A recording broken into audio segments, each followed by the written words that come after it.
Hello guys, welcome. So here's a video on how you can check when your viewers are on YouTube so you can know the best time to post your content.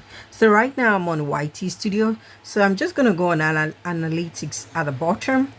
Then I will scroll down and go to audience, and as you can see right here where it says when your viewers are on YouTube, so you can see by the weeks, by the days, which is Monday, Tuesday, Wednesday, Thursday, Friday, Saturday, Sunday, and by the time of the day, midnight, early in the morning, 6 a.m., 12 p.m. in the afternoon, and 6 p.m. as well. And the ticker, the line, which is the popular, that shows when your audience are more online, and the lighter it is shows like when they are less likely on YouTube. So basically that's how you know when your viewers are on YouTube, so you can know the best time for you to post your content.